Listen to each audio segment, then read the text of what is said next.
Bro देखो 22वें number का question दे रखा है और बड़ा इजी क्वेश्चन है। क्वेश्चन क्या कह रहा है? क्वेश्चन ये कह रहा है कि तब क्या होता है जब एन ब्यूटिल क्लोराइड को एल्केलिक KOH के साथ अभिक्रमित किया जाता है। तो बेटा टोटल 6 सिचुएशंस हैं, 6 कुछ सिचुएशंस को आप एक बार फटाफट से क्वेश्चन पढ़ लो, हम एक एक करके सॉल्व करते हैं। ठीक है जी। तो देखो बेटा जी, पहली सिचुएशन क्या है? पहली सिचुएशन कह रहा है कि एन ब्यूटिल क्लोराइड को एल्कोहलिक KOH के साथ अभिक्रमित कराएंगे तो क्या होगा। लो साहब ये दे रखा है इसने CH3 CH2 CH2 CH2 Cl। ये क्या है आपका एन ब्यूटिल क्लोराइड। अब इसको अपन एल्कोहलिक KOH के साथ में डाल रहे हैं। तो हमें पता है कि एल्कोहलिक KOH के साथ में रिएक्ट करके नहीं एल्कोक्साइड बनाता है, जिससे बीटा हाइड्रोजन का निष्कासन होता है और असंतृप्तता आती है, यानी कि अनसैचुरेशन आता है, जिससे डबल बॉन्ड बनेगा। तो एक हाइड्रोजन यहाँ से निकलेगा और क्लोरीन यहाँ से निकलेगा, दोनों निकल जाएंगे और निकलने पर क्या उत्पाद बनेगा? CH3 CH2 CH double bond CH2, यानी कि ब्यूट 1 इन हमें प्राप्त होगा। तो हम लिख देंगे एल्कोहलिक KOH के साथ अभिक्रमित करने पर विहाइड्रो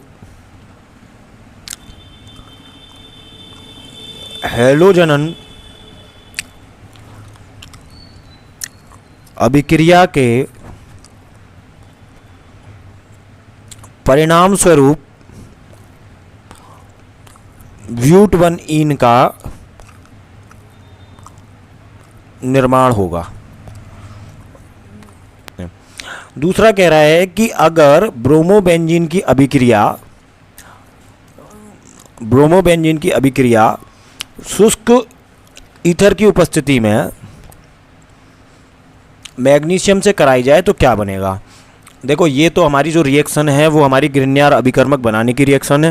यहाँ पर शुष्क ईथर लिया है और शुष्क ईथर लेने पर क्या होगा कि हमारा RMgBr यानी कि ARMgBr यानी फेनिल मैग्नीशियम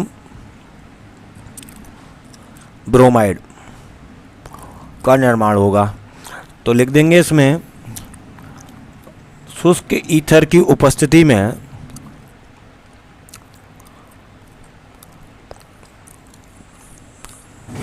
ग्रिग्नार्ड अभिकर्मक का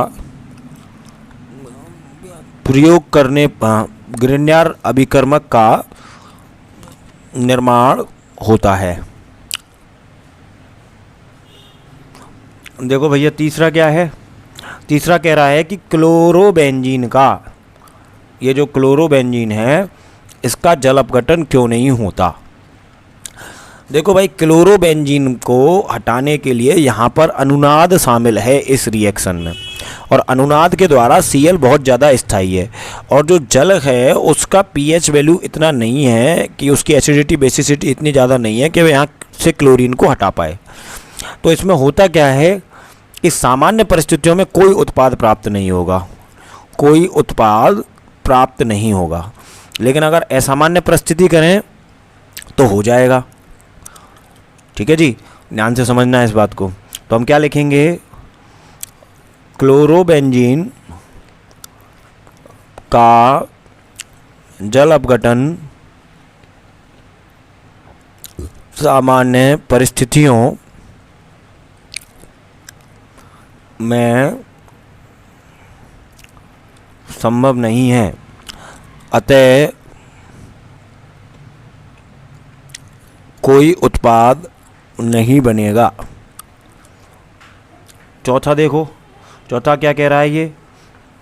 ये कह रहा है कि एथिल क्लोराइड की अभिक्रिया, लो साहब ये ले लेते हैं, एथिल क्लोराइड की अभिक्रिया जलीय KOH के साथ कराने पर क्या होता है। लो साहब जलीय KOH के साथ कराने पर क्या होता है। तो हम जानते हैं बेटा जलीय KOH में जो OH माइनस होता है वह नाभिक स्नेही की तरह काम करेगा, और जब ये नाभिक स्नेही की तरह काम करेगा तो नाभिक स्नेही प्रतिस्थापन अभिक्रिया होगी SN2 की तरह, एक संक्रमण अवस्था बनेगी। और यहाँ क्या होगा एल्कोहल प्राप्त होगी और KCl के रूप में बाहर निकल जाएगा।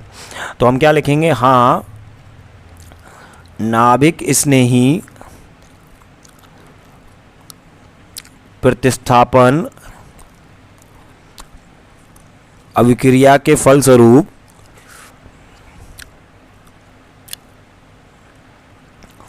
एथिल एल्कोहल उत्पाद के रूप में प्राप्त होगा। पांचवा देखो, पांचवा क्या कह रहा है, पांचवा कह रहा है शुष्क ईथर की उपस्थिति में, शुष्क ईथर की उपस्थिति में मेथिल ब्रोमाइड की अभिक्रिया, मेथिल ब्रोमाइड की अभिक्रिया सोडियम धातु से कराने पर क्या होता है। तो बेटा ये तो हमारी वुड्स रिएक्शन है। वुड्स रिएक्शन में क्या होगा कि ये जो सोडियम है ये ब्रोमीन्स को रिमूव कर देगा और रिमूव करने पर हमको एल्केन प्राप्त होगी। ठीक है, क्या प्राप्त होगी, एल्केन प्राप्त होगी। तो यहाँ हमको जो प्रोडक्ट में मिलेगा वो मिलेगा एथेन। तो हम लिख देंगे इस अभिक्रिया में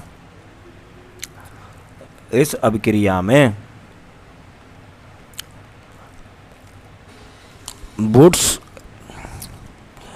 अभिक्रिया होती है, परिणामतः एथेन प्राप्त होगी, एथेन प्राप्त होगी। ठीक है जी, और देख लेते हैं अपन छठवां क्या कह रहा है, मेथिल क्लोराइड की अभिक्रिया KCN से होती है।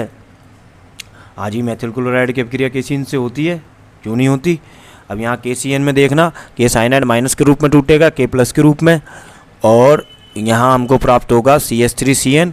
ये नाभिक स्नेही की तरह व्यवहार करेगा, SN2 की तरह रिएक्शन होगी। तो हम कहेंगे हाँ नाभिक स्नेही प्रतिस्थापन अभिक्रिया होगी तथा मेथिल साइनाइड उत्पाद के रूप में प्राप्त होगा। ठीक है भाई, यही आपका क्वेश्चन था। मिलते हैं आपसे नेक्स्ट क्वेश्चन में, तब तक चैनल को लाइक शेयर सब्सक्राइब कीजिए। मस्त रहिए।